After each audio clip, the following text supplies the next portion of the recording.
Maple Ridge Estates appeared to be the perfect suburban neighborhood when we first moved in 3 years ago. Neat rows of similar but not identical homes lined streets named after various trees that formed a green canopy overhead during summer months. Children rode bicycles on smooth sidewalks, while sprinklers created rainbow arcs over meticulously maintained lawns. I fell in love with our two-story colonial immediately, picturing holiday gatherings and backyard barbecues with friends and neighbors. My wife Sarah and I had searched for months to find a place that felt like home. After her 8 years of military service as an Army Ranger, including 3 deployments overseas, she craved the stability of suburban life. I wanted a safe community where we could eventually start a family. Maple Ridge seemed to offer everything we were looking for: good schools nearby, low crime rates, and homes with actual yards. The fact that there was no formal homeowners association was actually a selling point for us. We had heard too many horror stories about power-hungry boards creating ridiculous rules and imposing harsh fines. 6 months ago, my younger sister Emma moved in with us after our parents passed away unexpectedly. Emma had been deaf since birth, and while she was fiercely independent, the loss hit her particularly hard. Our parents had been her primary support system and interpreters when needed. Moving her into our guest bedroom was never a question. Family takes care of family. Sarah, ever adaptable, immediately started learning American Sign Language alongside me to make Emma feel welcome in our home. The first few months with Emma were peaceful. She found a job at a local graphic design firm that valued her artistic talents and was accommodating of her needs. Neighbors would wave politely when they saw her, though few made real efforts to communicate beyond that. It did not bother her much. Emma had always been somewhat introverted, content with her artwork and online deaf community. Our household settled into a comfortable routine, with movie nights featuring subtitles and dinners filled with animated signing and laughter. The first sign of trouble appeared on a Tuesday morning in April. I found a printed notice stuck to our mailbox about lawn height violations and community standards. The paper featured an unofficial logo reading Maple Ridge Community Standards Enforcement and listed a fine of $50. I crumpled it up and tossed it in the recycling bin. Our grass was perfectly acceptable, certainly no different from anyone else on the block. 3 days later, a group of 3 middle-aged men in matching light blue polo shirts with the same logo embroidered on the chest knocked on our door. They stood beside a white van with magnetic signs declaring HOA enforcement on the sides. The apparent leader, a thin man with thinning blonde hair and small, close-set eyes, introduced himself as Gerald Thompson, president of the Maple Ridge Homeowners Association. "There is no HOA in Maple Ridge," I stated simply. "That was one reason we bought here." Gerald smiled tightly. "The association was formed last year by concerned residents. Your participation is mandatory according to neighborhood covenants. You have several violations that need immediate attention." Before I could respond, Sarah appeared beside me. Though she stood only 5'6", her presence commanded attention. Her dark hair was pulled back in its usual neat ponytail, and her posture remained perfectly straight, a habit from her military days that never faded. "May I see the official documentation for this association?" she asked calmly. "And the neighborhood covenants you mentioned?" Gerald faltered momentarily before regaining his composure. "We can have those sent to you. Meanwhile, your holiday lights from Christmas are still hanging on your back porch. That is a violation, and your mailbox needs to be painted the approved color." Sarah smiled politely. "When we receive proper documentation, we will be happy to review it. Until then, have a good day, gentlemen." She closed the door firmly but politely. We laughed about the encounter over dinner, dismissing it as some neighbors with too much time on their hands playing pretend authority. We had no idea then how quickly this minor annoyance would escalate into something far more sinister, or how these men would soon target the most vulnerable member of our household. The fake HOA members began watching Emma whenever she was in the front yard, their eyes following her hands as she signed with me or Sarah. Their stares contained something beyond curiosity, something that made my skin crawl with unease.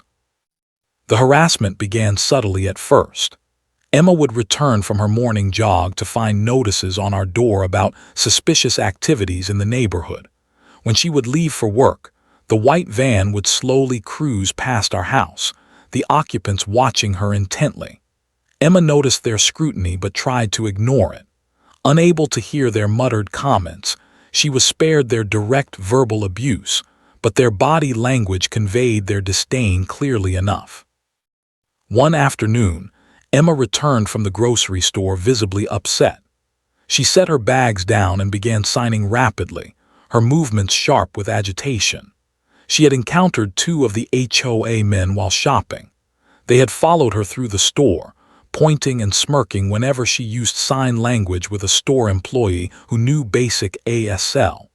When she confronted them with a written note asking why they were following her, they pretended not to understand and walked away laughing. The situation worsened 2 days later when Emma found a typed note tucked under her windshield wiper after work. She handed it to me with trembling hands when I got home. Notice of violation. Resident observed making strange hand gestures in public spaces. Such behavior creates discomfort among neighbors and visitors. Please refrain from conspicuous displays that diminish neighborhood presentation standards. The bottom of the notice listed a public behavior violation fee of $100. My blood boiled as I read the paper.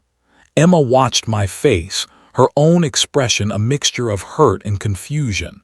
I signed and spoke simultaneously, a habit I had developed to make our conversations accessible to everyone. This is discrimination. They are targeting you for using sign language. That evening, against Sarah's advice to document everything before confronting them, I drove to Gerald Thompson's house. His address was printed at the bottom of the citation as the office of the president.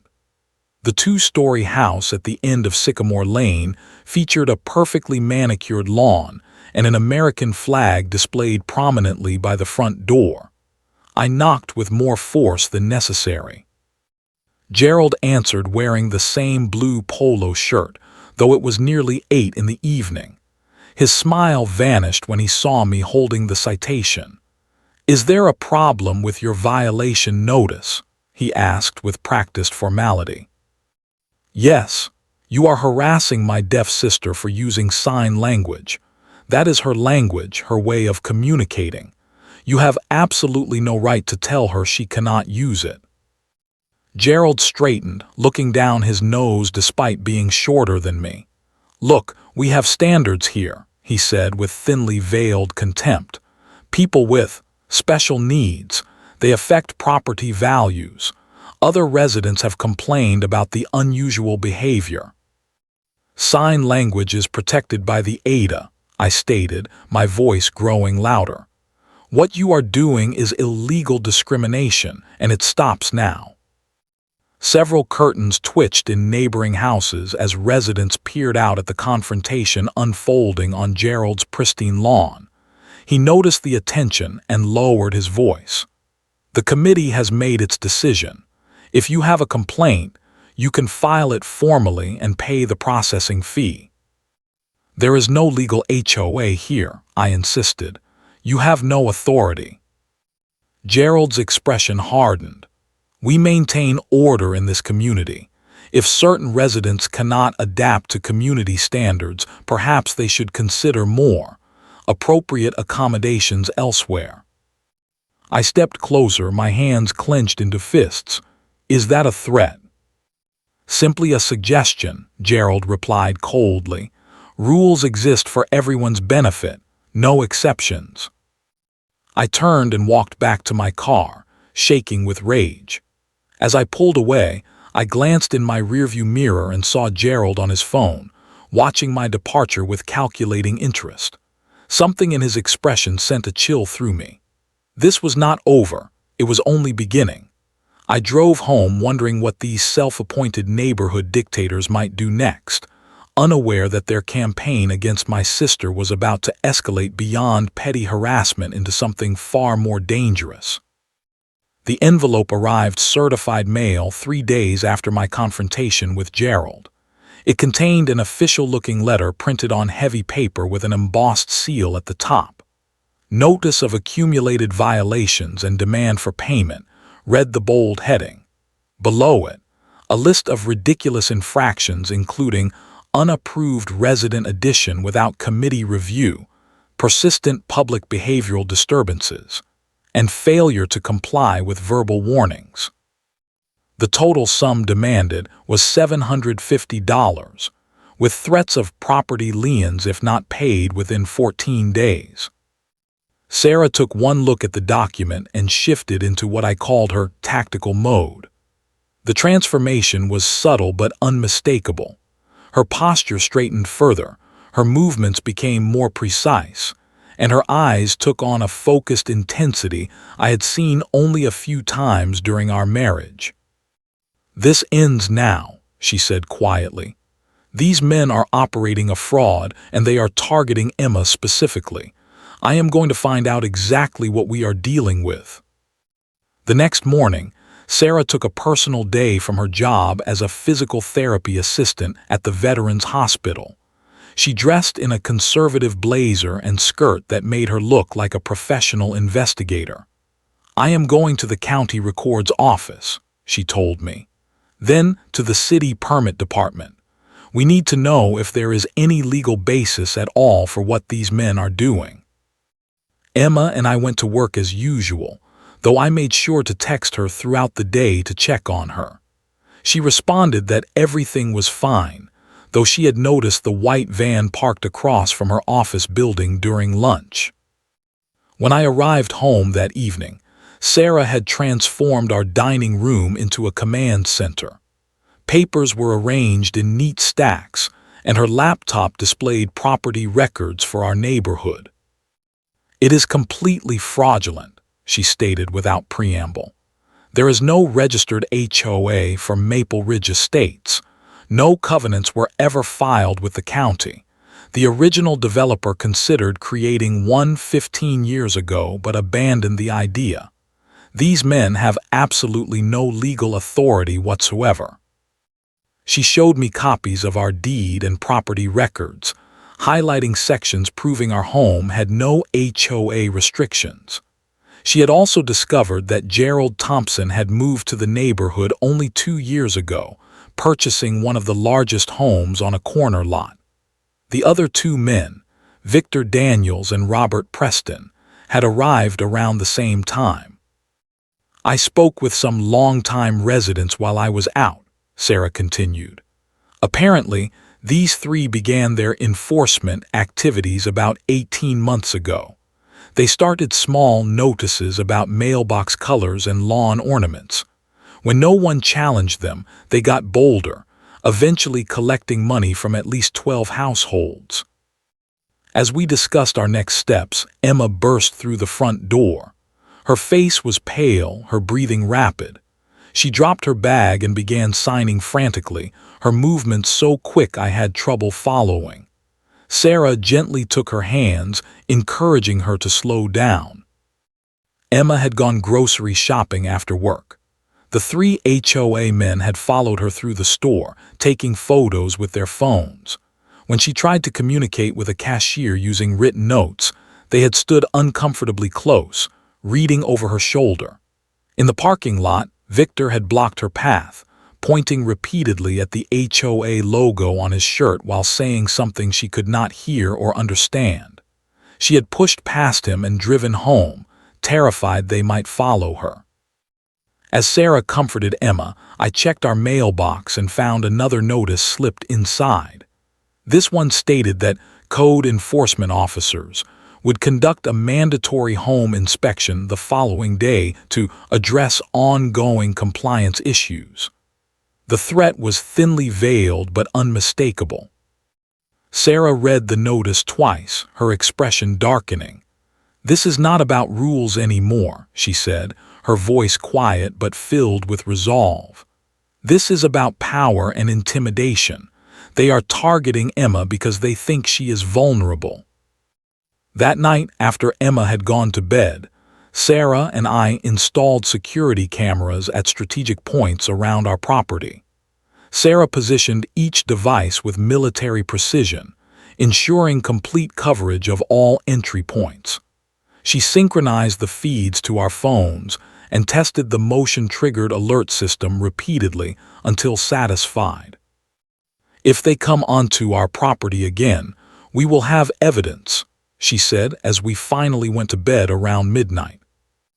I lay awake for hours, anxiety gnawing at my stomach.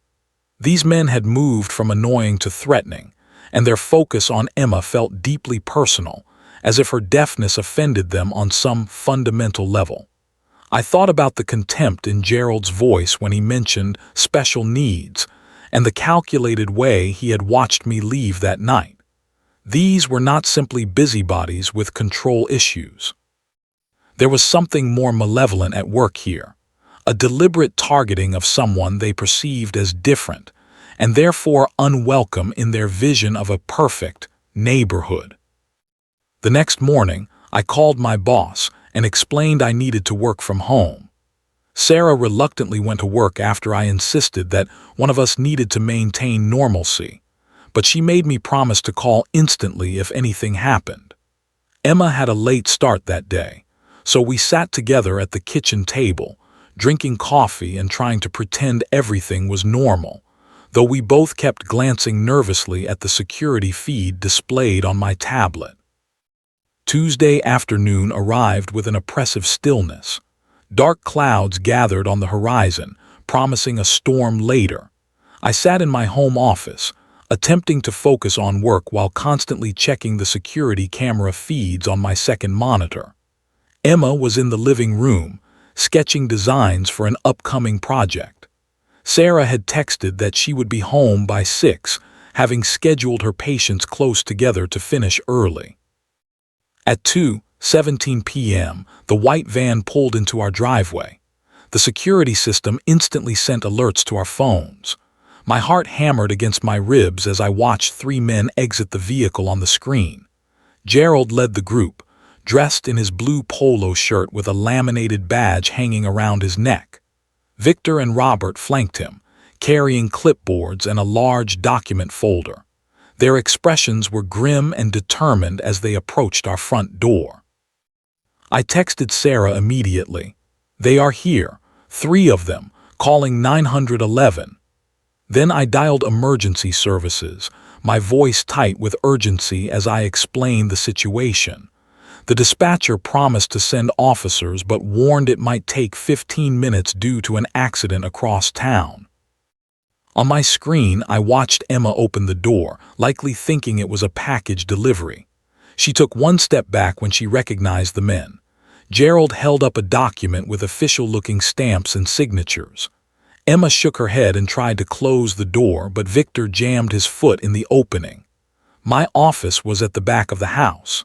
I started running toward the front, phone still pressed to my ear, but knew I would not reach her in time.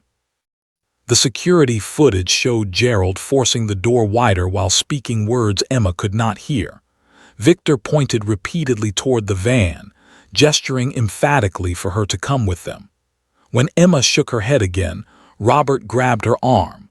The sight of his hands on my sister sent rage coursing through me. I was halfway down the hall when I heard a crash from the living room. On the security feed, I saw Emma struggling against Robert and Victor, who now each held one of her arms. Gerald stood in the doorway, repeatedly pointing to his clipboard as if it justified their actions. Emma fought fiercely, but against 2 grown men, she was severely outmatched. They began dragging her toward the front steps. My sister's face showed pure terror as they pulled her down our walkway toward their waiting van.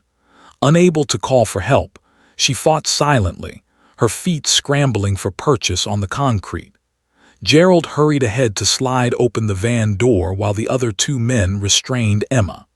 Her eyes darted frantically around the yard, searching for anyone who might intervene. I burst through our front door just as they reached the driveway, screaming for them to stop. Robert turned and blocked my path, shoving me backward with surprising strength. "This is official business," he barked. "We have authorization to remove non-compliant residents for a community standards hearing." I lunged forward again, but Victor had pulled a telescoping baton from his pocket and extended it with a sharp metallic sound. "Stay back," he warned. "We are authorized to use reasonable force to maintain neighborhood security." Emma used their momentary distraction to wrench one arm free. She signed "help" frantically with her free hand before Robert grabbed it again. I watched helplessly as they continued dragging her toward the open van door, now only feet away. Suddenly, tires screeched on pavement. Sarah's black SUV swerved into our driveway at high speed, cutting off access to the van. She had received my text and abandoned her patient schedule immediately. The men froze momentarily, startled by her dramatic arrival. Sarah emerged from her vehicle with fluid, controlled movements. Nothing in her expression revealed panic or fear, only focused, disciplined fury. She had changed from her work clothes into dark athletic, where that allowed freedom of movement. She assessed the situation instantly, taking in Emma's terrified struggle and the men's aggressive postures. Instead of charging forward, Sarah moved laterally around the yard, positioning herself strategically. "Federal offense," she announced clearly, holding up her phone as if recording. "Kidnapping, assault, impersonating officials, all on camera now." Gerald's face contorted with rage. "This is a neighborhood code enforcement action. She has violated multiple community standards and must attend a hearing immediately." Sarah continued her deliberate approach. "Release her, now." Each word carried the weight of absolute authority. The men hesitated, uncertainty flickering across their faces. Emma continued struggling, and in a sudden burst of strength, she stomped hard on Victor's instep. He yelped in pain and loosened his grip just enough for her to slip partially free. Sarah seized the moment of confusion. "Your documentation," she demanded, pointing toward their van. "Show me your legal authority immediately." Gerald, still believing in his fabricated power, straightened his shoulders. "It is in our vehicle. The proper warrants and enforcement documentation." "Show me," Sarah insisted. "All three of you, prove you have legal standing right now." The men exchanged glances. Robert maintained his grip on Emma while Gerald and Victor moved toward the van, eager to prove their authority. Sarah approached from the side, her movements casual yet precisely calculated.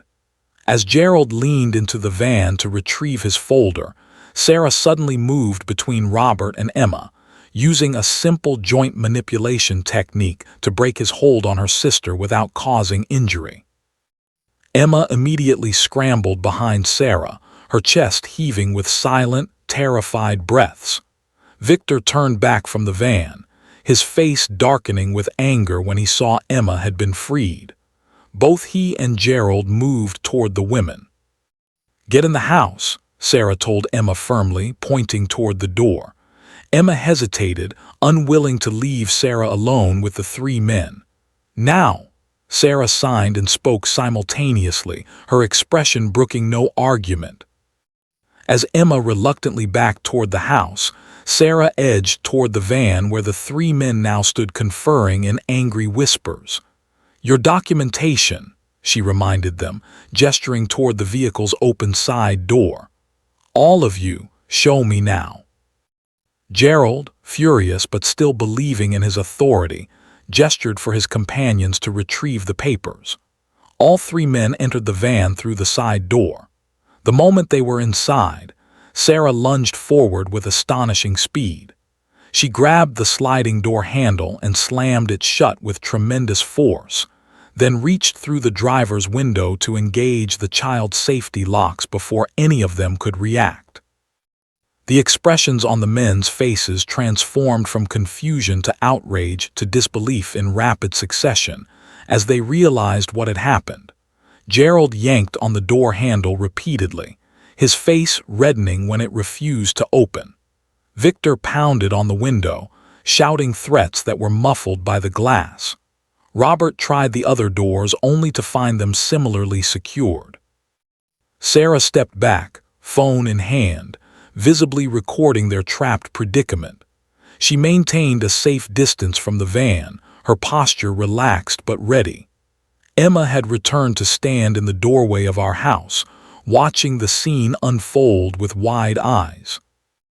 Inside the van, Gerald pulled out his own phone, presumably to call for help. I noticed Sarah smile slightly at this. She had positioned herself where she could observe all three men while remaining out of reach. The tactical advantage was entirely hers. I arrived at the bottom of our driveway just as distant sirens became audible.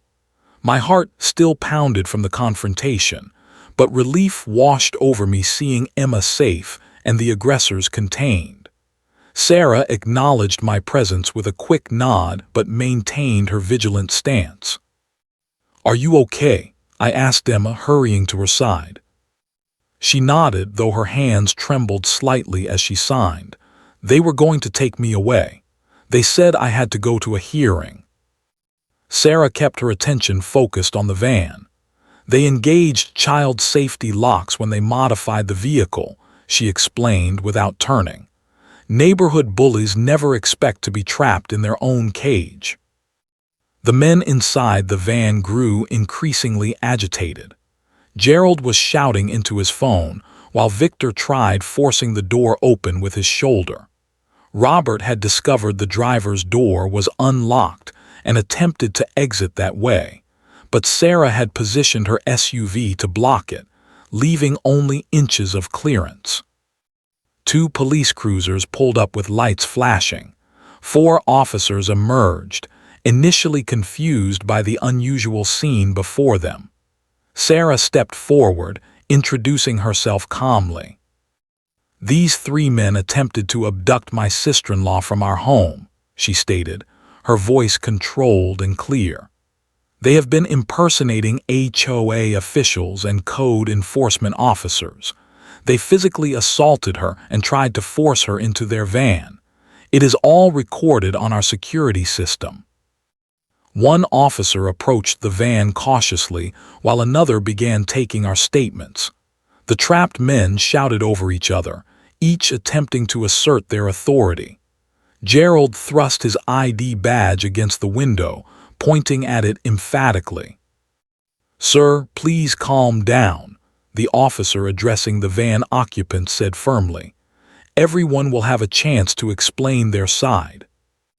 When the van door was finally unlocked from the outside, the 3 men tumbled out, their faces flushed with indignation. Gerald immediately thrust a folder of documents toward the nearest officer. "We are the duly appointed enforcement committee for Maple Ridge Estates," he insisted. "This woman interfered with official neighborhood business." The officer accepted the folder but did not open it. "Sir, please stand by your vehicle while we sort this out." A young female officer approached Emma with notepad in hand, then hesitated, noticing Emma watching her lips intently. "Does she need an interpreter?" she asked me quietly. "She can read lips fairly well and I can interpret," I explained. "But if this goes further, yes, she would need a professional interpreter for any official statements." The officer nodded and positioned herself where Emma could clearly see her face. She spoke slowly and clearly, asking simple questions about what had happened. Emma responded through a combination of written notes and my interpretation of her signs. Meanwhile, Sarah had retrieved her laptop from the house and was showing the security footage to the senior officer present.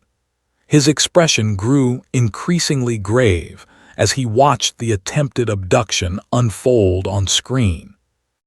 "And you have documentation proving there is no legal HOA in this neighborhood?" he asked Sarah. She nodded, pulling copies of county records from a folder. "These are property records for our home and several others in the neighborhood. No HOA covenants or restrictions are recorded on any deeds. I also have a statement from the county recorder's office confirming no homeowners association has ever been registered for Maple Ridge Estates." The officer reviewed the documents, then conferred with his colleagues in low voices. Gerald, Victor, and Robert stood by their van, their earlier confidence visibly eroding as they watched official law enforcement examining their fraudulent papers. After 20 minutes of reviewing evidence and taking statements, the senior officer approached the three men. "Gentlemen, I am placing you under arrest for attempted kidnapping, assault, impersonating officials, and fraud. You have the right to remain silent." As the officers handcuffed the three stunned men, neighbors began gathering on sidewalks and front lawns, watching in confusion and curiosity. The self-appointed HOA enforcers who had terrorized the community for months were being led to separate police cars, their authoritative personas crumbling under actual legal authority. One officer remained behind to take detailed statements from all of us. The security footage was downloaded onto a police flash drive as evidence. Emma's account, with my interpretation, was recorded with particular care, the officer making sure to document the physical force used against her. When asked how she had managed to trap the men in their own van, Sarah explained simply, "I observed their vehicle had child safety locks. When they all entered to retrieve their supposed documentation, it was a tactical opportunity to contain them safely without violence." The officer raised an eyebrow, impressed, quick thinking. "Former Army Ranger," Sarah replied with a slight shrug. "Old habits." As evening fell and the police finally departed, promising to return the next day for follow-up questions, we gathered in our living room, emotionally exhausted. Emma sat close to Sarah on the couch, occasionally taking her hand and squeezing it in silent gratitude. I brought mugs of hot tea, my own hands still not entirely steady. "I should have been here," I said, guilt washing over me anew. "If Sarah had not arrived when she did." Sarah shook her head firmly. "You did exactly what was needed. You called for help and kept them distracted." Emma fought back brilliantly. She looked at my sister with clear admiration. That stomp to his foot was perfectly executed. Emma managed a small smile and signed. "I took self-defense classes after college. Never thought I would need to use it against fake HOA people." As we sat together processing the day's events, neighbors began appearing at our door. Some brought food, others simply wanted to express shock and support. Several admitted they had been paying the fraudulent fines for months, too intimidated to question the trio's authority. One elderly woman tearfully confessed she had paid over $3,000 to the group over the past year. Something important was happening. Our community was finally connecting, sharing stories of intimidation and harassment that had kept them isolated and afraid. The fake HOA's reign of terror had ended, but the process of healing our neighborhood was just beginning.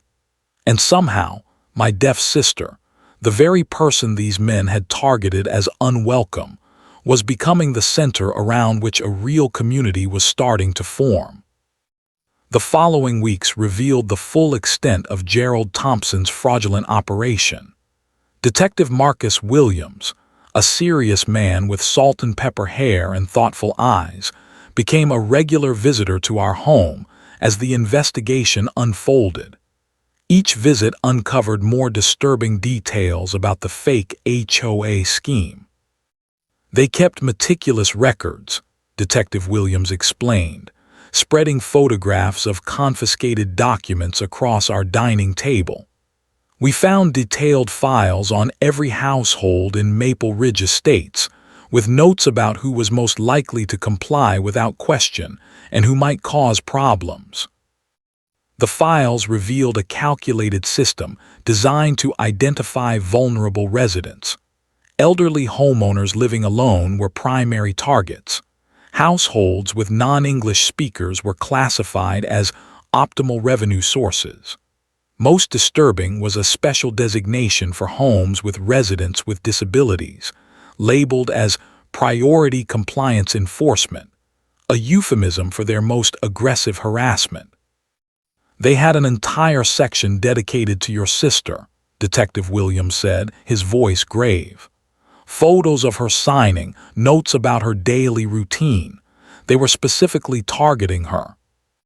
According to financial records, the trio had collected over $40,000 in fraudulent fines from neighborhood residents over 18 months.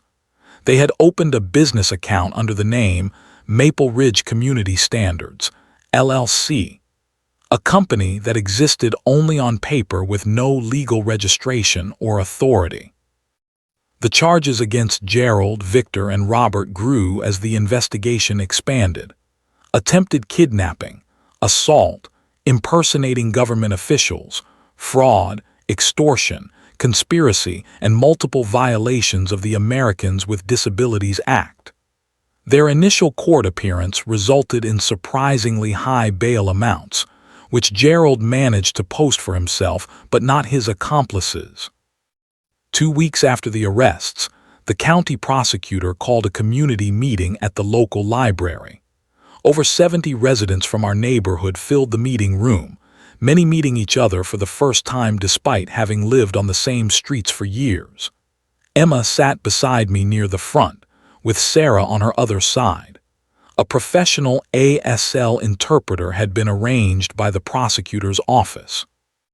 Assistant District Attorney Lydia Chen, a composed woman with a commanding presence, outlined the case against the 3 men and explained the charges they faced. "This case goes beyond simple fraud," she stated firmly. "This was a systematic campaign of intimidation and extortion that specifically targeted vulnerable members of your community." One by one, residents came forward to share their experiences. An elderly woman described paying over $3,000 in fake fines because she was afraid of losing her home. A young immigrant family detailed how they were specifically targeted because they did not belong in the neighborhood. Each story revealed the same pattern of intimidation, isolation, and exploitation. When it was Emma's turn to speak, the room fell silent. Through the interpreter, she described the escalating harassment she had faced simply for using sign language in public. Her hands moved with graceful precision as she recounted the terror of being physically dragged toward a strange van by men she could not communicate with or understand. "I have been deaf since birth," the interpreter voiced as Emma signed. "But I have never been made to feel as disabled or as vulnerable as I did during those months of harassment. What these men did went beyond bullying. They tried to make me invisible, to drive me away because I communicated differently. When that did not work, they tried to remove me by force." As the meeting continued, something remarkable began to happen. Neighbors who had previously avoided eye contact with Emma approached her during breaks, asking her to teach them basic signs. Others exchanged phone numbers, creating impromptu support networks.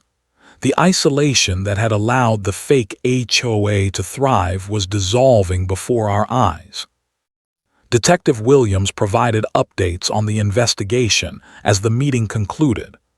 We have reason to believe these individuals may have attempted similar schemes in other neighborhoods, he explained. If you have friends or family in nearby communities who have experienced similar issues, please have them contact our office. As we were leaving, the detective pulled me aside. Your sister's testimony will be crucial when this goes to trial, he said quietly. Her experience demonstrates the predatory nature of their behavior. It elevates this from simple fraud to something much more serious. I nodded, watching Emma across the room as she showed a group of neighbors how to sign basic greetings. She will be ready, I replied. We all will. The drive home that evening felt different. Neighbors waved from their yards. Someone had organized a meal train for an elderly resident who had been particularly targeted by the fake HOA. Small gestures of community were emerging from the shadow of intimidation. For the first time since moving to Maple Ridge Estates, it truly felt like a neighborhood rather than simply a collection of houses on the same streets. 6 months later, we gathered in Courtroom B of the county courthouse for the sentencing hearing. The trial had been surprisingly brief. Faced with overwhelming evidence, including our security footage and their own meticulously kept records, Gerald, Victor, and Robert had accepted plea agreements rather than face juries. Judge Eleanor Kimball, a no-nonsense woman with silver hair and piercing eyes, reviewed the plea documents carefully before addressing the courtroom. In my 30 years on the bench, she began, her voice carrying clearly through the room, I have seen many schemes designed to take advantage of vulnerable people. But rarely have I encountered such a calculated effort to systematically exploit an entire community. She looked directly at the 3 defendants standing before her bench.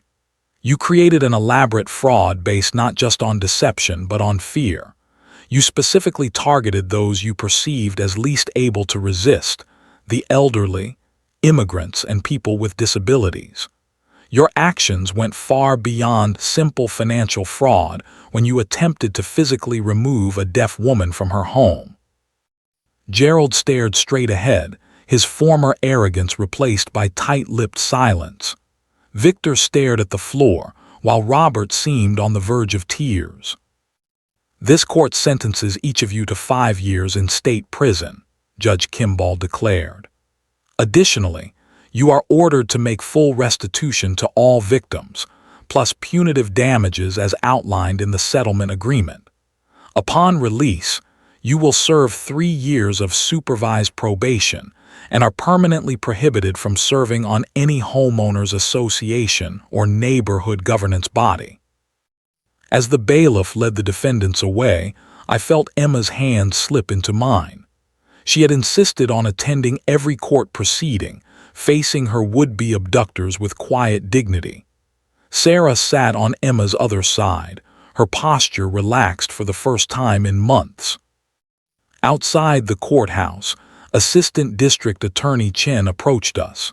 Your sister's testimony made all the difference, she told me while the interpreter signed her words for Emma. The defendants were hopping for probation until she described what happened that day. Emma smiled and signed her response. I am just glad no one else will experience what I did. The transformation of our neighborhood in the months following the arrests had been remarkable. The exposure of the fake HOA created a vacuum that was filled not with another authority structure, but with genuine community connection.